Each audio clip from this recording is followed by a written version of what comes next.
Hi hello வணக்கம். எல்லோரும் எப்படி இருக்கீங்க? நல்லா இருக்கீங்களா? இன்றைக்கி சில்வர் லைன் ரோஸில் ஒரு ரோஸ் பூக்கிற மாதிரி இருக்குது. அதில் இன்னொரு மொட்டு வச்சுருக்கு.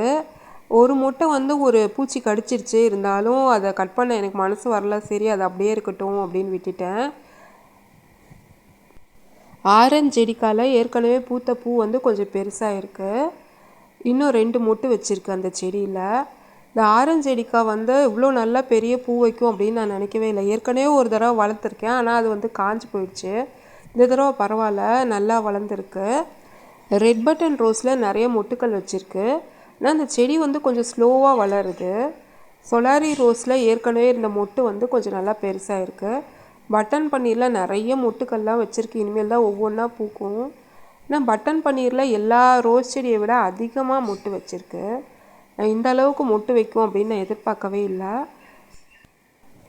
சில்வர் லைன் ரோஸ் இப்போ இன்றைக்கி சின்னதாக தான் இருக்குது. நாளைக்கு நல்லா பெருசாக பூத்துரும். நான் இன்னும் 2-3 ரோஸ் செடி மாடியில் வச்சுருக்கேன். அதெல்லாம் அடுத்த வீடியோவில் காமிக்கிறேன். அதெல்லாம் கொஞ்சம் நல்லா தளிர் விட்டுருக்கு. இப்போ தான் மொட்டு வந்திருக்கு. ஆரஞ்சு செடிக்கால் ரோஸ் நல்லா பெருசாக இருக்குது. இதழ்கள்லாம் நல்லா உதிராமல் இருக்குது. இந்த பூ நம்ம ஒரு 4-5 நாள் செடியிலேயே இருக்க மாதிரி வச்சுக்கலாம். ஆனால் அதுக்கப்புறம் பூவை கட் பண்ணிடணும், இல்லாட்டி புதுசாக தளிர்கள் மொட்டுக்கள்லாம் வராது. நான் போன வருஷம் ரோஸ் செடியெலாம் பிளாஸ்டிக் பாட்டில் வச்சுருந்தேன். எல்லாத்தையும் மாடியில் வச்சுருந்தேன். கொஞ்ச நாளில் வெயில் பட்டு அந்த பிளாஸ்டிக் பாட்லாம் உடைய ஆரம்பிச்சிருச்சு. அதனால அதுக்கப்புறம் கொஞ்சம் கொஞ்சமாக க்ரோ பேக் வாங்கி எல்லா ரோஸ் செடியும் இந்த வருஷம் க்ரோ பேக்கில் தான் வச்சுருக்கேன். பார்க்கலாம் எப்படி வளருதுன்னு பார்க்கலாம்.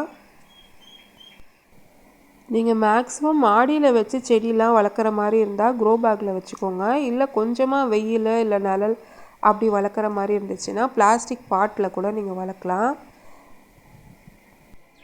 ஆரஞ்சு கலரில் நிறைய டைப்ஸ் இருக்குது. ஜெடிக்கா ஆரஞ்சு மாதிரி, மிராபிள் ஆரஞ்சு, மார்வல் ஆரஞ்சு, ஆரஞ்சு ஹெச்டி, நாட்டு ஆரஞ்சு ரோஸ், அந்த மாதிரி நிறையா இருக்குது.